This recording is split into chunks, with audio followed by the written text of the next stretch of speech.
show you how far up this has come. So what I'm gonna do is I'm gonna kind of dig some of this back. And it's what you'll want to do too. And the reason for this, if you only have this, okay, the reason for this is you always want to be able to see the root flare. That's where the wood is the softest, and that's also where it's going to heal the quickest. And that's 50% of the battle. You go in, you get a shot from the doctor, you don't want to sit there and bleed for a month, you know what I mean? So you want to get down somewhere where it's going to callus over and it's going to heal very, very quickly. In this case, we're kind of in a bad spot, and I can't really get down too much lower here. You can see it's all flat. I'd have to dig down forever to get there. So what we're going to do is we're going to run this line right here all the way across. We're going to skip this section here, because wherever you have this callus wood or the inclusive wood where it's butting up against each other, it creates a little choke point. And when you're injecting, you want to kind of dodge that or go above it, around it. In this case, you see we got a knot here, we got a knot here. So it'd go 1, 2, come up here, come over here, and I drop back down. Okay. You really are reading the compression of wood. It's an engineering thing, a wood engineering. You see it in chainsaw work as you're working in a tree. You'll feel the compression. You'll feel it in the injections. It's not the best spot to be putting a needle. Yep. So purposely picked a challenge tree for us. Okay, so this is going to be a lot of fun. So we're going to get into it a little bit. Do you, when there's digging down, instead of girdling roots, are you addressing girdling roots with air spading prior to doing Ideally, that would be the best way to do it, because a girdling root is quite literally a collar or a choke chain, right? So it's slowing down the uptake in the cambium, respiration, the whole 9 yards. So if you can air spade out girdling roots, or even do what I call neurosurgery. Down here is the neurosurgery, up here is cosmetic. So this, you gotta be very careful when you air spade, because you cut the wrong root, man, keel it right over. So usually in general, you don't want to take a root much bigger than that. And you're really looking for one that's coming across on the flat side. And I can tell just the way this is that there's probably is a girdling root here. Trees should go around, and anytime you see a flat side on it, it's round, round, round, and it's flat, there's almost guaranteed there's a girdling root there, or, yep. Yeah. Yeah. I mean, it's dirty, but it's very clean and very effective. So, oh yeah. Yeah. You gotta be on the board on the other side, trying not to get peppered. All right, so we're gonna do, since it's the evergreen, we use the slide hammer. Okay, so I'm gonna slide this back up and get up here. And the slide hammer, they've modified over the times. We have different versions of this. This is actually my favorite version because it has these flat sides. The older ones have rounded sides, and sometimes you're on a hill and you put it down and you're all the way back over there again. So I like the nice flat one. It's a very simple tool to use, and everything that we're using is all mechanical. Okay, there's no CO2, there's no drilling, nothing of that nature. This is all very simple functions of how we do it. So slide hammers for the evergreens, and then we have portal needles for our evergreens. Okay, so there's 2 different types of needles.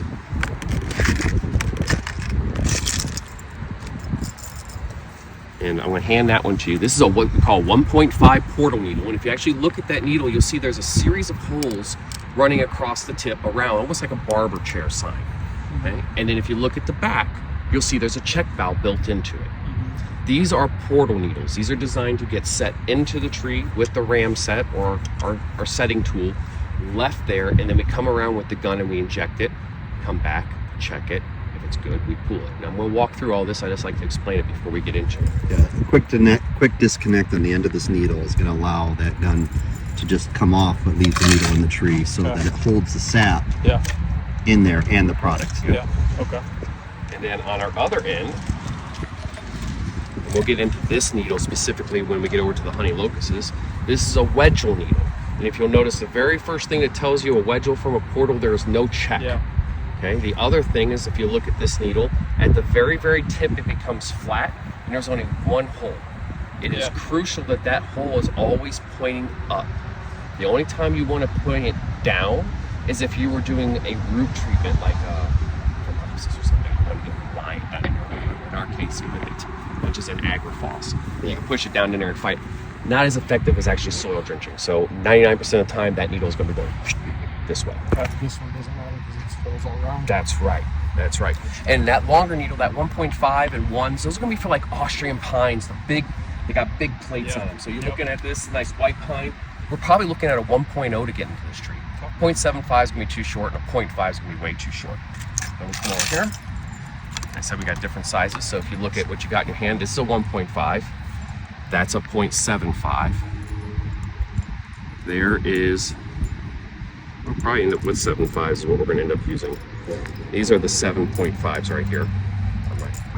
Yep. There is a 0.5. You see how they get smaller? Yeah. And all we're measuring when we're talking about these sizes is the actual needle, not the full length of the whole casing, just the needle length. 1.5 inches, 1 inch, 0.75 inches, and a half an inch. So what we're going to do is we're going to run the 0.75s all the way around. In this case, we're probably going to have to set, forget, and reset. Because we don't have a whole lot of needles. I encourage you to, if you're going to be doing a lot of evergreens and portals, have a fistful of these things.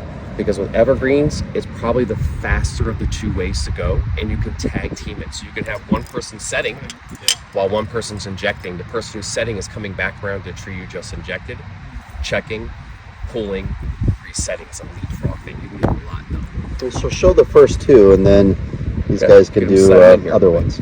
So all you're going to do on all of our tools, whether it is actually the gun or this, pull that coupler down, take your needle, go here, click, let go, and we're literally just going to ramp it. Now in this case, I'm going to go into the worst spot I possibly can here. You can see, here we are, we're coming up, it's all the way down here, so I'm going to come right about here. This is a lot higher than we ever really want to be. Again, I'm going to re-influence that and encourage you. You want to be down as low as we can get. In this case, we have so many obstacles, we're going to work with the wood. See the dip there? I don't want to be in that either, so we'll come right here. Go right into this crotch because we're using 0.75s actually. Wow. Disconnect, the needle's now set. I'll take another one. No air introduced. No means air. That the sap is not caramelizing. Yeah. When air hits it, it starts to plug the tyloses, the vessels. Yeah. Because you tapped in, you've not affected that flow rate. Wow.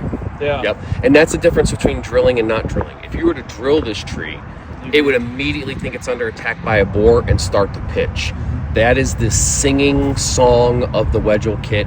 It's the only one out there that can really do evergreens properly. If for nothing else, have this for your evergreens. If you want to use a different tool for your deciduous trees, go right ahead. You use a hammer where you need a hammer, use a screwdriver, you need a screwdriver, right? In this case, we're using a screwdriver.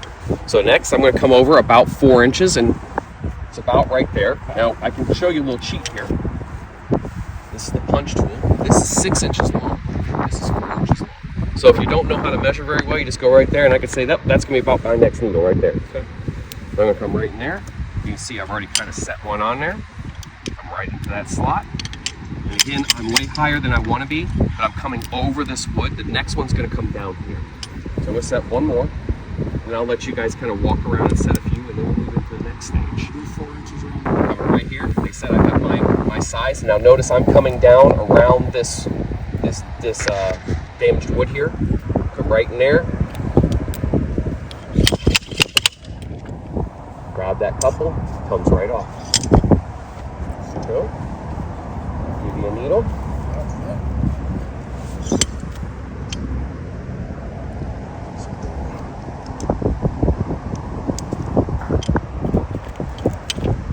There you go. Yep. So this one, You can come down a little bit with it. We're over that, so you're good.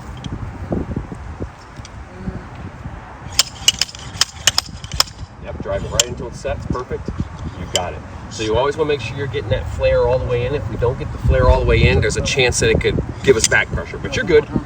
You're all right because it's pressed up against the cork cambium here in the bark. You don't have to worry about it. Another one.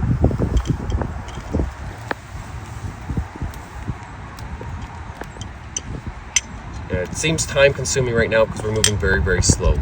I would have already had all this set in the time we've had a conversation. Yeah. Speed comes with practice and time. Don't be in a big hurry. Yeah. Be proficient. If you ever heard the saying, practice makes perfect, that's a lie. Okay? Practice does not make perfect. If you're practicing something wrong, you're perfecting imperfection. Yeah. Only perfect practice makes perfection. On these thicker sections of bark, it's better to go in. Yeah, you need to move a little bit further out and go right in between. Yep, there you go. Perfect. Feel it stop, right? You're like, oh, that's it. There it is. So now we don't have to go all the way around this tree. So we're just trying to think about how to do it.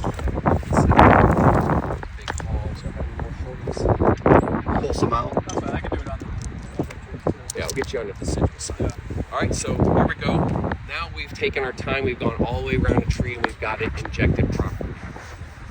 I can tell you this tree's probably going to uptake real well because the cambium is motion. Airflow equals respiration. Respiration equals transpiration. Okay, big fancy words. It means if you're breathing, it's moving. So when the wind's blowing, it has a much stronger uptake. I always tell people you want to be injecting at a 10-mile-an-hour wind up to about 20, 25. After 25, the tree's cambium comes under pressure and actually slows down. Okay, it's gonna be the same thing with water. A little bit of rain in the morning is great. All day rain could clog up the cambium. Sun. Harvey? Sun is a crucial side. So always start on the sunny side. Work your way around the shady side because the shady side is going to be cooler. The cooler side is going to be translocating slower. Yep. All right. So now we're going to move into our gun. And it is, again, a very simple tool. It is all mechanical. Everything just like our punch tool. We're just going to grab this, pop that collar. Off comes the plug. And these dust plugs are really about just keeping your prime there, keeping junk out of your items. A lot of people use these. It's not the end of the world if you don't have them in here. They come with a brand new gun. And they come with this nice little neck protector. This will help protect you.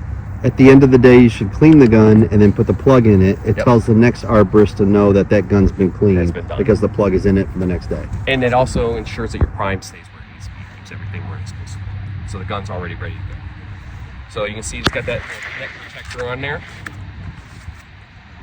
We're going to take water because we're just doing training today. See, it's got that nice little tip on there. Okay, what's going to happen is that's going to slide down in here. And again, pull that collar down. Take your cut. It's all vacuum seal bags. So the cool part about that is I can inject upside down. I can inject just like this because it's under prime. Okay, do that a couple times with your material in there. You'll see the color change in accordance with what product you're on. Always encourage you to shoot it towards the tree. Some of that stuff will get absorbed in through the root zone and taken up, especially something like propiconazole, which is your shepherd, or agrifos, which is your whippet, things of that nature. So now, all we're gonna do is we're gonna take the gun, we're gonna start on pick any needle you want as your start point, and you're gonna pull that coupler back, go right onto that, here, click, let go. See, the gun will just sit there. It's nice and easy. You're gonna grab both handles, and with about 3 pounds of pressure, you're just gonna gently squeeze. Okay, and I want you to think about when you're squeezing it, just like the doctor injects you. He doesn't put a needle in your arm and go, wham! Nice and easy. And the reason for that is you put the big heavy squeeze on there, you're putting so much pressure on the cambium, you're actually gonna push the bark off, and that's all bad. So go ahead, down there, feel it. Give it a little squeeze, about 3 to 5 pounds of pressure, that's all you need. Yes. Up is always better, but if you get into those weird positions, that's what's cool about this, is you're gonna get into nooks and crannies on people's properties where you're gonna have to come at it like this with the gun, and you're gonna have to come at it like this with the gun. All right, you felt that? Yeah, pretty good. Yeah. So now we were gonna say that we were doing a whippet water shepherd combination on here or whatever. Disconnect, take it up to the next one. Make sure we're not being blocked. There we go. One full squeeze is 1 full milliliter. If you want to do a half milliliter, you stop at this little ring on the middle. But 1 full squeeze when it stops is 1 mil. So you don't have to worry about overdosing. So that's what you want to do. 1 full squeeze. Yeah. There'll be some things where you're going to do 2 squeezes. So basically, like the DBH and the size of the tree is determining how much you're putting in it, right? That is correct. So do a 1 full squeeze on this. Then we're going to remove prime off the bottle. And we're going to show you what it feels like when there's no prime. You feel the pressure, a little back pressure on that? All right, now. Not fighting it too bad. It's taking up very easy. So let's disconnect the gun. Pull the bottle off. Disconnect the bottle now. You've got a couple squeezes, Yep. so you're getting air into the chamber. Squeeze everything out of it. Nothing left. All right, now reconnect the bottle. But don't prime it. Yep. Hook it back up to the tree without doing anything. This is showing failure. This is what Different spot. you can go. You can go Pull same that couple spot. back, you got It it. doesn't matter. Yeah. So now, There you go. is it clicked? Yep, he's got it. Okay. So now 1 squeeze. You feel a huge difference. Nothing. You feel that? That's how you know you have no flow. That tells you. Oh wait a minute. How do you as an arborist have the confidence to know what you're squeezing? squeezing is actually going in. By showing you that there's no prime, you can tell, oh, that's not working. I gotta pull it off and prime it. So I'll pull it off and prime. Disconnect it, give it a couple squeezes so the liquid comes out. Now you're reprimed. Now you're good. Now if you feel. You'll feel the difference. Yep. Big time. Matter when you set this mat, like here on the bark or like going in between here? It really doesn't matter as long as you get a good set.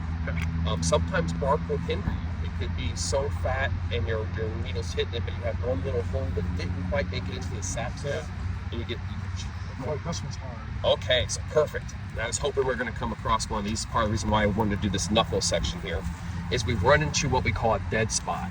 So you feel that pressure, go ahead and hit that up real quick. I want you to feel it as well. And this is perfect. You feel that, don't fight it, okay? That's telling you, like Steve was talking about earlier, that's telling you that the wood has compartmentalized in there. It's not going to do anything. Now what I'm going to do is I'm going to try to intentionally jam this gun. Okay, so you get it out there and you're like, I'm going to fight it in there. I'm going to push it in there, and that actually took. Now that's hilarious. So what would happen is it would lock up, and the needle will be stuck, and you will not be able to get the needle out. The pressure is so tight inside of the system that you're going to have to take the key and disconnect your front coupler to release the pressure. Cross that out. I got you. All right, you know what we do is we hook up again, get up in there. Now, we've gone all the way around the tree. We've done everything we're supposed to do. We want to make sure the tree has taken up everything it's supposed to take up. This is your repair tool and your check tool. I'll walk you through how we tear down the gun, which makes checks out in the field, the whole 9 yards. When we go to this next one, I'm actually going to do that before we get on it, like we had an error. The system wasn't working. No matter what you did, you couldn't get the gun to prime. It's probably a bad check valve. In the field, you can change out your check valve in under a minute. No messing or hissing around with it. All right, so back over to this tree. We've got all these injections in there. We go to our very first one, and you'll see on our repair tool, we have these little notches here on the back side.